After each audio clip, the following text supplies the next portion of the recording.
बच्चों, आज की कक्षा में हम कबीर की साखियों के बारे में आपको जानकारी देने जा रहे हैं।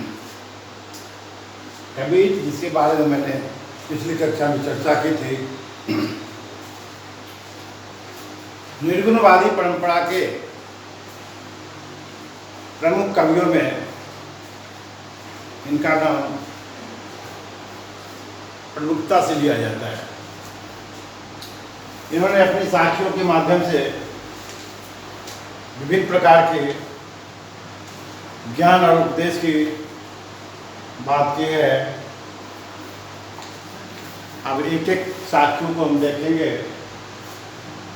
और हर एक साखियों की अलग अलग उसके भाव हैं, उसके अर्थ हैं। पहली साखी है मान सरोवर सुगढ़ जल। जिन बच्चों के पास पुस्तक हो सामने रख लेंगे, नहीं हो तो सुनेंगे।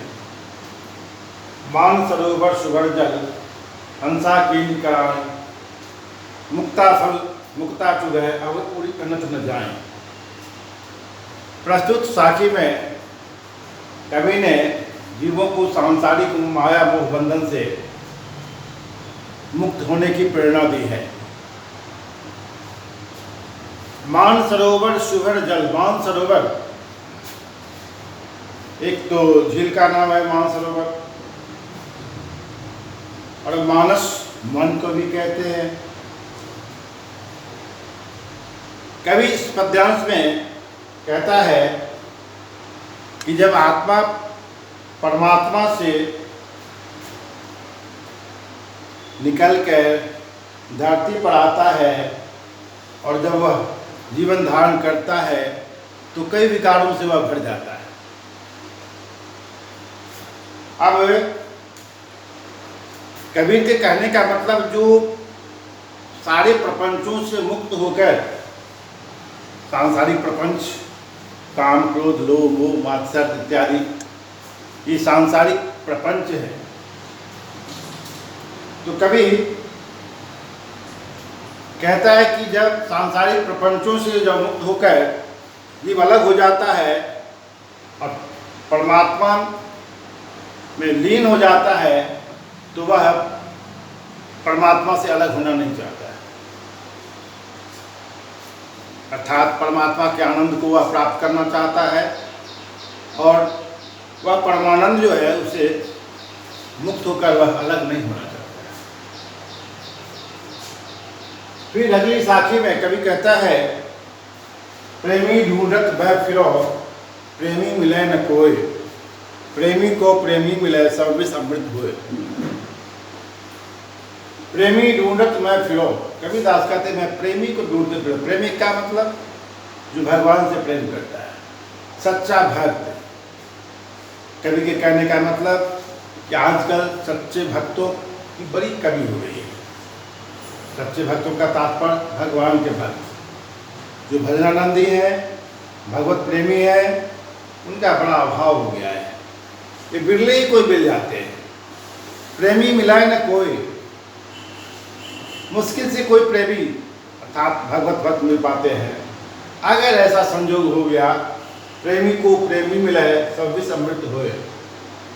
अगर प्रेमी को भगवत भक्त को भगवत भक्त मिल जाता है तो क्या होता है? सब विष अमृत होए। विष कहते हैं जहर, जहर बुराई का प्रतीक है और अमृत अच्छाई का प्रतीक है। अर्थात भगवत भक्त के सत्संग से सारी बुराइयां अच्छाइयों में बदल जाती है। कवि के कहने का विपरीत वाक्य यह है कि अच्छे लोगों के पास रहने से, अच्छी संगति से अच्छी और निर्मल बुद्धि होती है, जीवन सफल हो जाता है। और बुरे लोगों के साहचर्य से जीवन बुरा हो जाता है, नारकीय हो जाता है। मतलब संसर्ग गुणा ही दोषः, हितोपदेश का अर्थ वाक्य है संसर्ग से ही गुण दोष होते हैं। आप जिसके साथ जैसे लोगों के साथ साहचर्य कीजिएगा वैसा ही गुण होगा। और तुलसीदास ने भी कहा है कि विवेक कब होता है, विवेक की प्राप्ति कब होती है, जब अच्छे लोग मिलते हैं। बिनु सत्संग विवेक न होई, और विवेक से संयोग कब बैठता है, तो राम कृपा सो सुलभ न सोई। अर्थात जब तक ईश्वर की कृपा नहीं होती, अच्छे लोग नहीं मिलते। तो कहने का मतलब कि अच्छे लोगों के साहचर्य से अच्छी बुद्धि होती है, और बुरे लोगों के साथ रहने से बड़ी बुद्धि उत्पन्न होती है। इसलिए अगर अच्छे लोगों के साथ हम मिलते हैं तो सारी बुराइयां अच्छाइयों में परिणत हो जाती है। तीसरे दोहे में अर्थात साखी, कबीर के शब्दों में साखी कहते हैं, इसे दोहे भी कहते हैं। हस्ती चढ़िए ज्ञान को सहज दुलीचा ढाई, ये रूपक अलंकार है। इसमें हस्ती कहते हैं हाथी को। कभी कहता है कि सवारी करनी हो तो हाथी की सवारी है। हाथी की सवारी एक श्रेष्ठता का प्रतीक माना जाता है। हस्ती चढ़िए ज्ञान को सहज दुलीचा डारी, सहजता रूपी जो दुलीचा है गद्दा, हाथी के ऊपर बैठने के लिए क्या होता है, ऐसे नंगे पीठ लोग नहीं बैठते, उस पर दुलीचा अर्थात गद्दे बिछाए जाते हैं, और तब उस पर मखमली सेज के राजा महाराजा बैठते हैं। और हाथी की सवारी करना एक शान की प्रतीक होती है, प्रतिष्ठा का द्योतक है। कभी कहता है अगर हस्ती चढ़िए ज्ञान को सहज दुलीचा डारी, स्वान रूप संसार है भूखन जगमार। अर्थात शाम से जियो, हाथी की सवारी करो, अर्थात ज्ञान प्राप्त करो, सहजता रूपी गद्दा डाल दो उस पर बैठने के लिए, और फिर स्वान रूप संसार है। संसार क्या है, स्वान कहते कुत्ता को, संसार को कुत्ता कहा है। क्यों, कुत्ता अकारण भूखता रहता है। अब एक बात और देखिए, जब हाथी चलता है तो कौन ऐसा जानवर जो उसके पीछे पीछे भूखता है, कुत्ता भूखता है, और कोई जानवर उसके पीछे नहीं लगा होता है।